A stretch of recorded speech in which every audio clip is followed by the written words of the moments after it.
Buenas tardes a todos. Es para mí un placer, como diría un subalterno, es para mí un honor estar en la cuadrilla o en la presentación de una auténtica líder en esta materia, una auténtica matadora en esta materia, porque, utilizando términos taurinos, creo que es una primera espada en esta, por lo que he leído. No nos conocíamos hasta hace media hora o 20 minutos, pero es una primera espada dentro de las lides de la materia sobre la vida. Pues yo, aunque la legislación sea y hable sobre la muerte, pero es una materia que hay que defender la vida.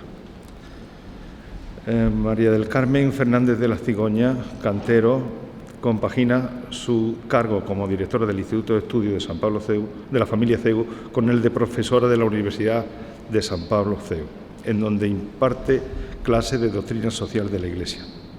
Es licenciada en Derecho por la Universidad Complutense de Madrid, donde obtuvo el Premio Extraordinario de Doctorado de la Facultad de Derecho. Es congregante mariana, propagandista desde hace más de 15 años y colaboradora de Radio María, donde fue gerente durante 2 años. Ha participado en diversos proyectos de investigación, además de intervenir en numerosas conferencias y publicar artículos en diversos medios de comunicación, en torno siempre a la doctrina social de la Iglesia y a la defensa de la familia y de la vida. Igualmente colabora con charlas y conferencias en distintas parroquias, también sobre estos temas de educación afectivo-sexual y libertad de los padres. Ha ejercido como vicerrectora de alumnos en la Universidad de San Pablo desde el 2009 al 2011, secretaria del Instituto de Humanidades Ángel Ayala CEU para la Universidad de San Pablo, vicesecretaria general y directora académica del Instituto CEU de Humanidades Ángel Ayala 2008-2009, titular de la cátedra Juan Pablo II del Instituto CEU de Humanidades Ángel Ayala y patrona de la Fundación San Pablo de Ayuda al Estudio. Desde que me encomendaron esta tarea me he procurado documentar un poco. Gracias por Antonio por confiar en mí y Luis por proponerme, pero esos son mis primeros pases en estas lides. Pero ya os digo, para mí es un honor. He leído algo de lo que lleva escrito, que es denso, muchísimo, y profundo, sobre todo muy profundo, y he sacado unas frases que seguramente se pondrán encima de la arena de esta lidia. Ya nos habla Francisco Suárez del sometimiento de la ley positiva a la ley natural, nos habla también Pío XII de la necesidad de la ley natural para asegurar la paz y no cometer errores, el preámbulo de la Declaración Universal de los Derechos del Hombre y, sobre todo, la encíclica de San Juan Pablo II, Evangelium Vitae. No quiero yo tampoco machacar su conferencia, porque su conferencia es suya, pero es para nosotros un honor tenerte aquí, María del Carmen. Esperamos que la semilla que deposites en nosotros tenga su fruto y podamos también transmitirla hacia nuestros colectivos y hacia nuestras amistades. Tienes la palabra y muchas gracias por tu asistencia. Muchísimas gracias, Domingo, por tan generosa presentación. Muchísimas gracias, Antonio, Luis, Marifé. Creo que las jornadas de Católicos y Vida Pública siempre son una ocasión, pues para recordar a qué estamos llamados. Y en ese sentido, cuando Domingo iba diciendo, yo me iba poniendo colorada, es algo que me ocurre con frecuencia. Pensaba que efectivamente llevamos cada uno de nosotros, pues muchos años batallando en distintos frentes, pero que es en los que, en los que el Señor nos pone, ¿no? Y cuando me hacen el honor de encargarme esta intervención, el inicio de la vida, presente y futuro de la humanidad, pensando que antes le decía a Domingo y a Marifé que yo de esto podría hablar horas y horas, pero no se trata de hablar, sino de actuar. Entonces, por favor, en cuanto veas que me excedo, me cortas. Sabía cómo quería empezar y cómo quería terminar, y lo en medio ya lo veremos. curiosamente pensaba, Dios mío, ¿dónde está más atacada y dónde es más vulnerable la vida ahora mismo, ¿no? En el inicio y en el final. Bueno, pues le tomo prestadas unas palabras a San Juan Pablo II, porque más allá de que sea profética o no esa encíclica, me parece que reflejan perfectamente la situación actual, teniendo en cuenta además que esta encíclica fue escrita en 1995, ¿no? Decía el Papa: todo lo que se opone a la vida, como los homicidios de cualquier género, los genocidios, el aborto, la eutanasia, el mismo suicidio voluntario, todo lo que viola la integridad de la persona humana, como las mutilaciones, las torturas corporales y mentales, incluso los intentos de coacción psicológica, todo lo que ofende a la dignidad humana, como las condiciones infrahumanas de vida, los encarcelamientos arbitrarios, las deportaciones, la esclavitud, la prostitución, la trata de blancas y de jóvenes, también las condiciones ignominiosas de trabajo en las que los obreros son tratados como meros instrumentos de lucro, no como personas libres y responsables. Todas estas cosas y otras semejantes son ciertamente oprobios que, al corromper la civilización humana, deshonran más a quienes las practican que a quienes padecen la injusticia y son totalmente contrarios al honor debido al Creador. Por desgracia, continúa, este alarmante panorama, en vez de disminuir, se va más bien agrandando. Con las nuevas perspectivas abiertas por el progreso científico y tecnológico, surgen nuevas formas de agresión contra la dignidad del ser humano, a la vez que se va delineando y consolidando una nueva situación cultural que confiere a los atentados contra la vida un aspecto inédito y, podría decirse aún más, inicuo, ocasionando ulteriores y graves preocupaciones. Amplios sectores de la opinión pública justifican algunos atentados contra la vida en nombre de los derechos de la libertad individual y, sobre este presupuesto, pretenden no solo la impunidad, sino incluso la autorización por parte del Estado con el fin de practicarlos con absoluta libertad y, además, con la intervención gratuita de las estructuras sanitarias. En la actualidad, todo esto provoca un cambio profundo en el modo de entender la vida y las relaciones entre los hombres. El hecho de que las legislaciones de muchos países, alejándose tal vez de los mismos principios fundamentales de sus constituciones, hayan consentido no penar o incluso reconocer la plena legitimidad de estas prácticas contra la vida es, al mismo tiempo, un síntoma preocupante y causa no marginal de un grave deterioro moral. Opciones antes consideradas unánimemente como delictivas y rechazadas por el común sentido moral llegan a ser poco a poco socialmente respetables. La misma medicina, que por su vocación está ordenada a la defensa y cuidado de la vida humana, se presta cada vez más, en algunos de sus sectores, a realizar estos actos contra la persona, deformando así su rostro, contradiciéndose a sí misma y degradando la dignidad de quienes la ejercen. 1995, y sin embargo me parece que es un retrato absolutamente fiel de la sociedad que estamos viviendo ahora mismo, no solo en España, pero en España claramente. El desarrollo legislativo nos va sumergiendo cada vez más en esta situación en la que, como antes comentaba a la entrada con alguna de las asistentes, quizá lo más tremendo es esa difuminación, esa disolución de la diferencia entre bien y mal, ¿no? A lo largo de la historia ha habido momentos duros, momentos de persecución, momentos oscuros, exactamente igual que momentos muy brillantes.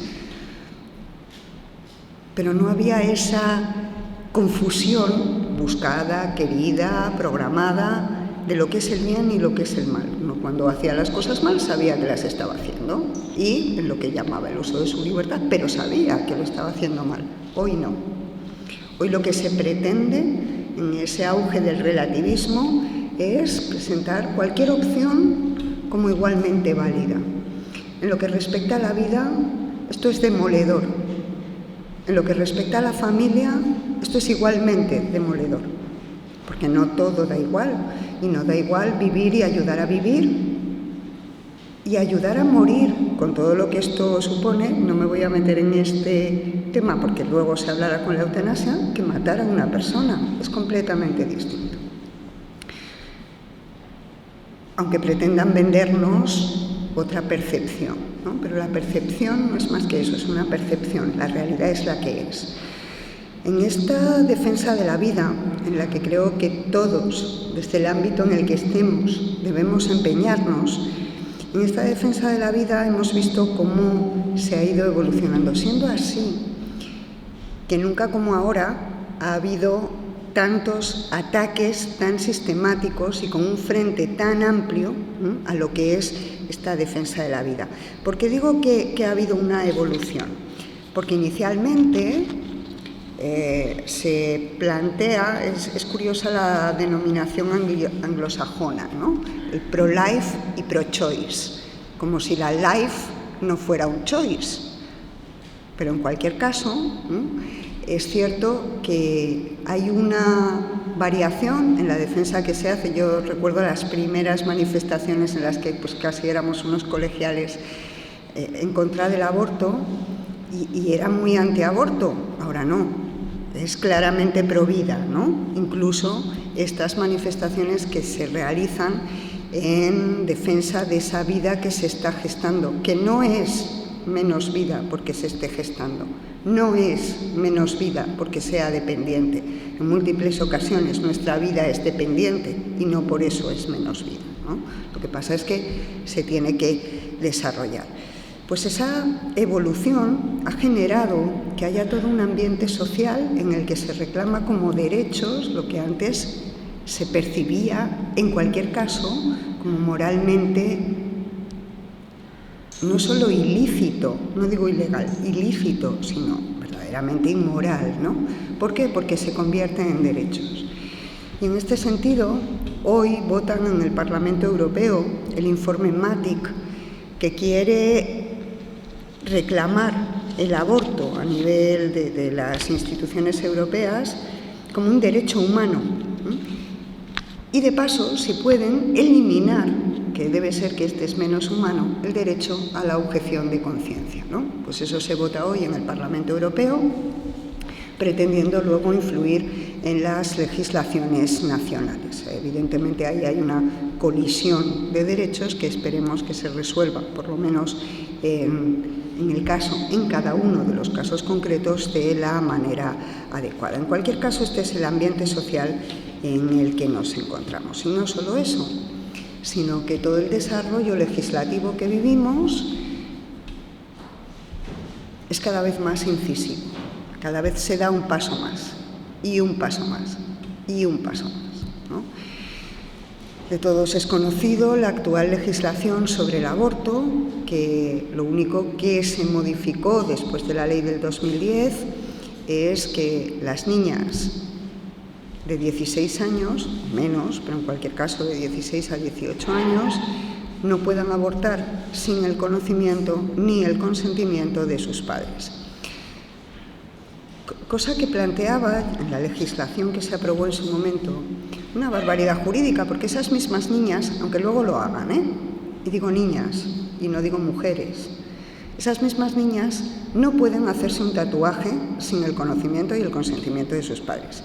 No pueden tomarse, no digo una copa, no pueden tomarse una caña si no es porque están con sus padres. No pueden comprar tabaco, no pueden someterse a cualquier tipo de operación sin el conocimiento y el consentimiento de sus padres. Y sin embargo la ley aprobaba que una intervención quirúrgica como supone el aborto, o en su caso no quirúrgica, por supuesto los padres quedaban fuera. El padre quedaba fuera si es que era contrario al aborto. Y no se tiene en cuenta en absoluto el interés del menor, porque se considera que no existe menor porque todavía no ha nacido. No el de la menor que quiere abortar, sino el del menor que se está gestando, ¿no?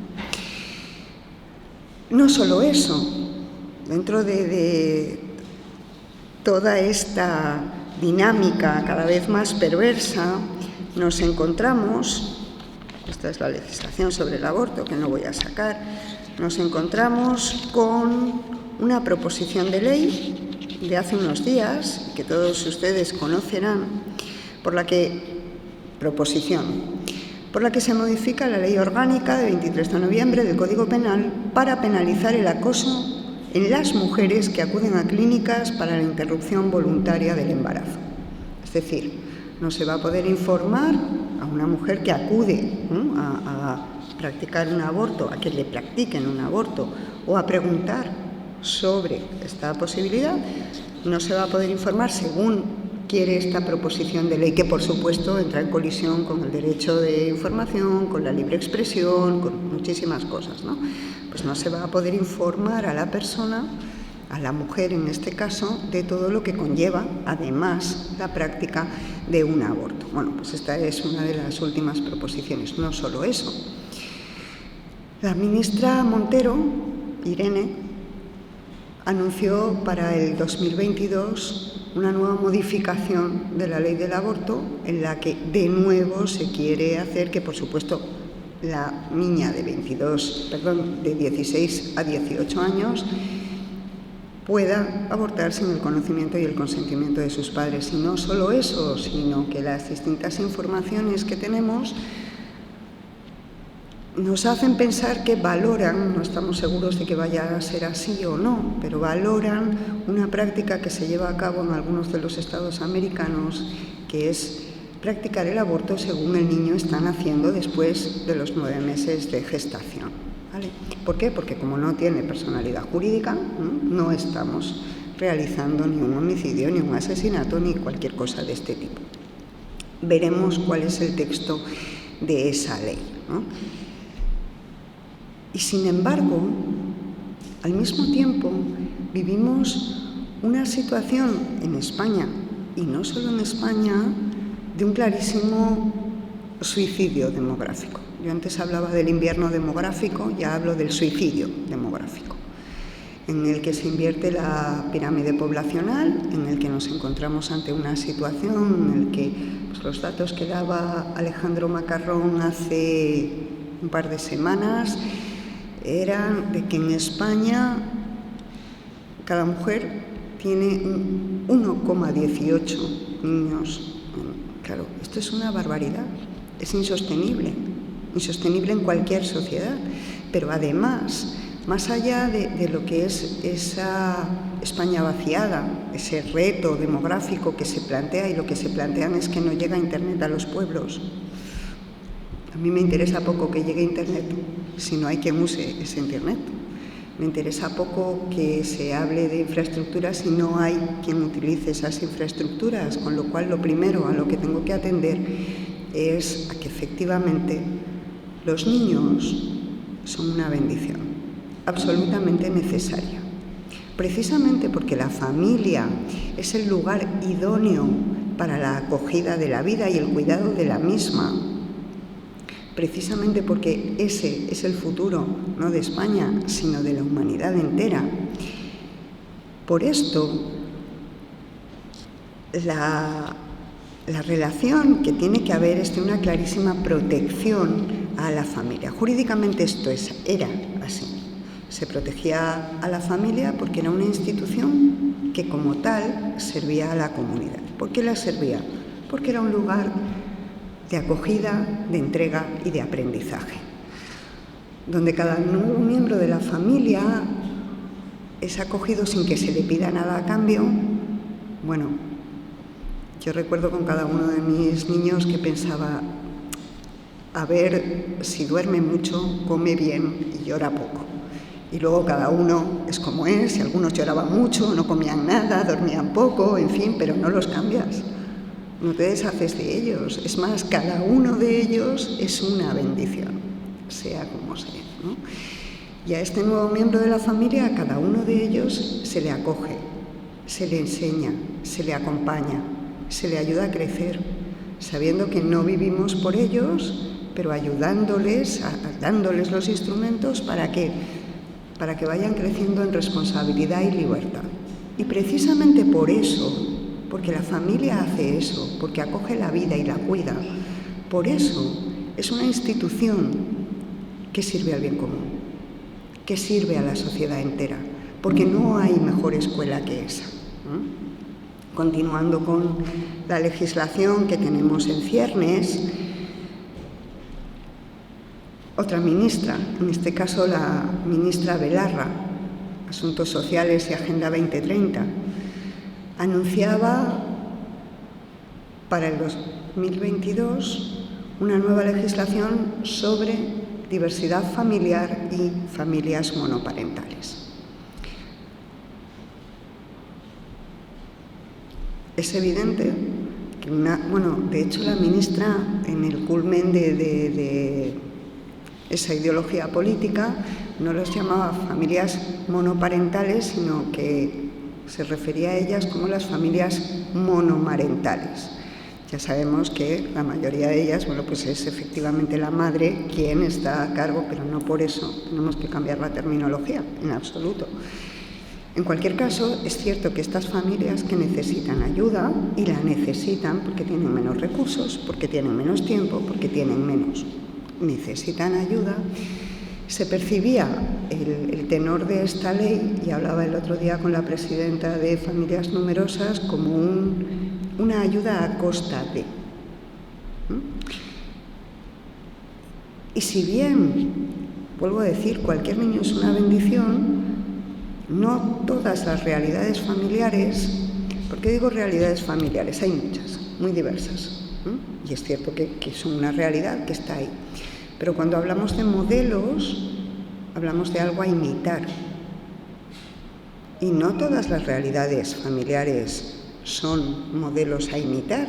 Eso no significa que no estén ahí, no significa que no merezcan ayuda, no significa que no haya que ayudar efectivamente a que se pueda sacar esa vida adelante. Y vivir no solo es subsistir, vivir es mucho más. Pero no todas prestan el mismo servicio, no todas sirven igualmente a la sociedad, ¿no? De tal manera que si fomentamos una realidad familiar que va a ser siempre a costa de otras que necesitan igualmente ayuda, de nuevo, pues es que con esta reunión que tenemos de Familias Numerosas, el lunes en el Congreso de los Diputados hablaba precisamente con el padre de 8 hijos. Y yo, que tengo familia numerosa, cuando yo era niña no habría sido familia numerosa, pero ya sí, tengo 3 hijos, me quitaba el sombrero. No porque tuviera 8 hijos, sino porque teniendo 8 hijos, trabajando los dos, encontraban un tiempo para cada uno de ellos, un tiempo para vivir todos juntos en familia, pero también para dedicar a cada uno, y eso es parte de la acogida, y eso es parte del cuidado, dedicar a cada uno el tiempo que necesitaba, y es cierto que no nos sobra a nadie, ¿no? Pues imaginen a los padres de 8 hijos, o de 5 o de 6, me da igual, a mí me falta y tengo 3, y ya son mayores y siguen necesitando cada uno su atención, ¿no? Entonces, todo esto que vivimos nos lleva a una realidad en la que socialmente se ha convertido en indiferente acabar con la vida de una persona o no, en los momentos más vulnerables de su vida. Es más, se reclama como derecho. Eso es perverso moralmente, porque esa perversidad implica que damos por bueno el acabar con la vida de quien sea. Y me da igual que le pongamos cara y ojos y sonrisa, o que todavía no, pero dentro de 8, 7, 6, 5, 4, 3, 2, un mes, vamos a ver esa sonrisa, esos ojos, esa plenitud de la vida que llega, ¿no? De la vida que llega y que genera más vida. Y la genera en los que la reciben, ¿no? Porque vivir no solo es subsistir, es muchísimo más. Por eso, junto al tema de la defensa de la vida de todos y de cada uno, y especialmente en los momentos, como he dicho, más vulnerables, en los que es necesario el tener más ayuda, el tener más apoyo, el saber que uno no está solo, el que efectivamente no es intolerable que ninguna mujer pueda pensar que la única solución que tiene es la de abortar, ¿no? Es cierto que la legislación que tenemos en España ahora mismo, durante las primeras semanas no hace falta alegar ningún motivo para acudir a estas técnicas, después sí, después es un sistema mixto, ¿no?, entre plazos y supuestos. Según el embarazo va avanzando, es necesario alegar esa serie de supuestos, pero es que en ningún caso cabría ni siquiera ese cuestionamiento acerca de si, bueno, no es nada. Esta es otra evolución que ha habido en el debate pro vida. En el principio había quien alegaba que, como no se trata todavía de un ser humano en toda su realidad, hoy desde el ámbito científico es imposible afirmar esto. Hay evidencias y evidencias, todas las evidencias que manifiestan que desde el mismo momento de la fecundación se trata de una nueva vida distinta e irrepetible con respecto a la de sus progenitores. En cualquier caso, frente a esto, frente a este panorama que yo creo que es muy aterrador y que nos lleva a la extinción, y luego está la providencia divina, no podemos ir a rebufo, no podemos estar continuamente parando los golpes que nos llegan desde distintos ámbitos. ¿Por qué digo distintos ámbitos? Porque los medios de comunicación, en su mayoría, con honrosas excepciones, pero están entregados al poder político, porque la legislación es la que es, y de nuevo vuelvo a insistir, se abren todos los frentes a la vez, porque, y aquí barro un poquito para casa, con el tema que tenemos en la Asociación Católica de Propagandistas. En este curso estamos estudiando la cancelación de las libertades a través de la corrección política. Pues efectivamente, a través de esa corrección política, quien se sale del sistema es absolutamente censurado, tanto que efectivamente se hace esta proposición de ley para que no se pueda salir uno del sistema. En este sentido, hace relativamente poco escribía Javier Puente. Javier Puente es uno de los senadores del Partido Popular que fue apartado con el tema de la modificación de la ley del aborto y ahora de nuevo está en la política, sigue siendo senador por el Partido Popular. Escribió un artículo en ABC que tenía por título «Prefiero ir a la cárcel que no estar en silencio», ¿no?, precisamente con esta ley. ¿Por qué? Porque no puede ser que esa cancelación de las libertades, esa exclusión de todo lo que no esté dentro de esa ideología totalitaria, que no es otra cosa que lo que el Papa Francisco llama la cultura del descarte, bueno, pues hay que reaccionar frente a esto. Pero, como decía, no solo una reacción, sino que tiene que ser propositivo. Hace unos días nos sorprendió un tanto, porque no sabíamos por dónde iba, Juan Jurado, que es un propagandista muy activo en la defensa de la vida en Sevilla, en una conferencia reclamaba el voto para todos, también para los menores, voto que efectivamente no ejercerían ellos, sino que ejercerían los padres de familia en el uso de la tutela, la guarda, la custodia. Bueno, pues entonces a lo mejor realmente cambiaba todo el panorama, ¿no? Pues no sé, si votamos por todos nuestros hijos menores, el censo se ampliaría considerablemente. Es cierto que Juan tenía un aire provocador, pero es que hay que interpelar a esta sociedad que está adormecida y mientras duerme le van colando absolutamente todos los mantras que se quieren imponer, ¿no? Hoy es jueves, el día 22 hubo la segunda asamblea de asociaciones por la vida, la dignidad y la libertad. Más de 140 asociaciones de distinto ámbito, pues estaban los rescatadores, estaba Red Madre, estaba la CDP, estaba One of Us, bueno, estaban 140. Y es cierto que era online, pero manifestando y lanzando un grito precisamente en defensa de la vida, ¿no? En cualquiera de los momentos en los que haya que defenderla. Tanto más cuando quienes están en esa situación de vulnerabilidad y de peligro no pueden ejercer esa voz. Pues hay que tener iniciativas así, hay que ser proactivo, hay que buscar el que la sociedad adormecida despierte ante lo que no solo es una propuesta cristiana, es que la defensa de la vida es algo tan connatural al hombre, tan propio del ser humano, que ahí es donde todos estamos interpelados. ¿Cómo podemos actuar? De muy distintas maneras, cada uno en su ámbito de acción.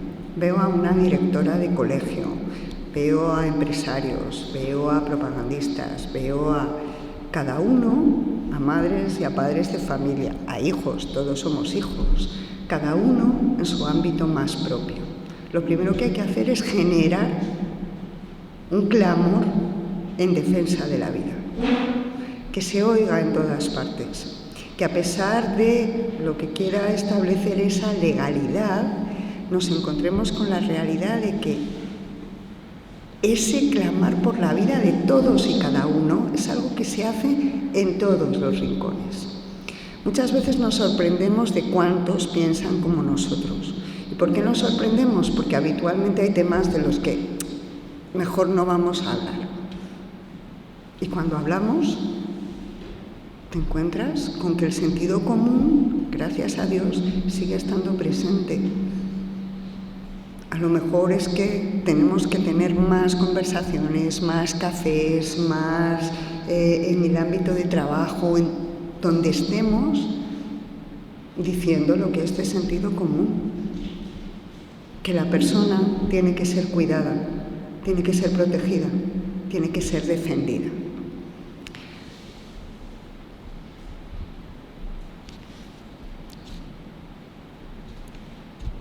Bien. Me interesa especialmente y siempre me interesa el coloquio que podamos tener después y sé que hay 2 mesas.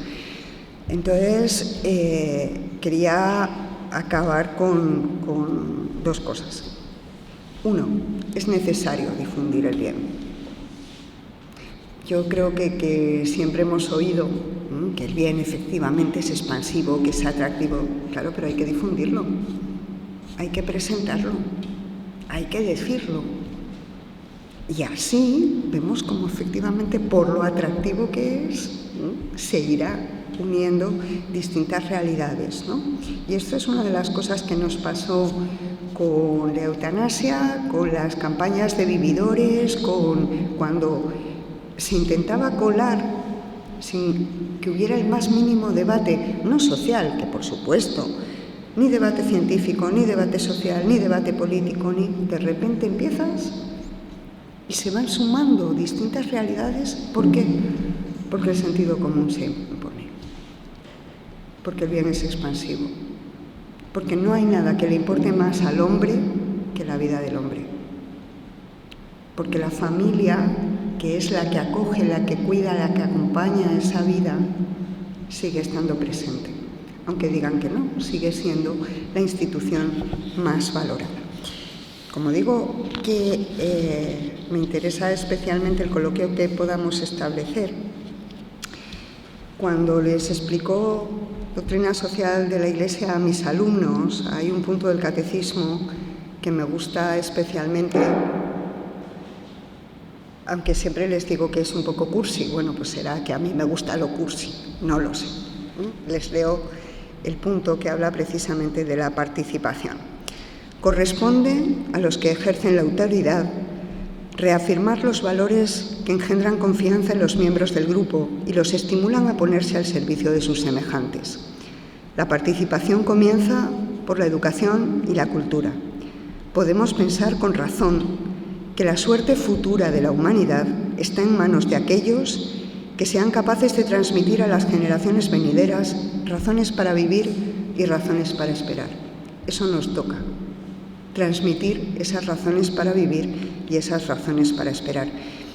Y si empezaba tomándole prestadas al Papa Juan Pablo II sus palabras de inicio en la Evangelium Vitae, quiero terminar precisamente con cómo terminaba él esa encíclica, que no es otra que pedir la ayuda de quien más necesitamos, ¿no? Y que a mí me gusta y me emociona especialmente. Y terminaba así el Papa su encíclica. Oh María, aurora del mundo nuevo, madre de los vivientes, a ti confiamos la causa de la vida. Mira, Madre, el número inmenso de niños a quienes se impide nacer, de pobres a quien se hace difícil vivir, de hombres y mujeres víctimas de violencia inhumana, de ancianos y enfermos muertos a causa de la indiferencia o de una presunta piedad. Haz que quienes creen en tu Hijo sepan anunciar con firmeza y amor a los hombres de nuestro tiempo el Evangelio de la vida. Alcánzales la gracia de acogerlo como el don siempre nuevo, la alegría de celebrarlo con gratitud durante toda su existencia y la valentía de testimoniarlo con solícita constancia, para construir, junto con todos los hombres de buena voluntad, la civilización de la verdad y del amor, para alabanza y gloria de Dios Creador y amante de la vida. Muchísimas gracias.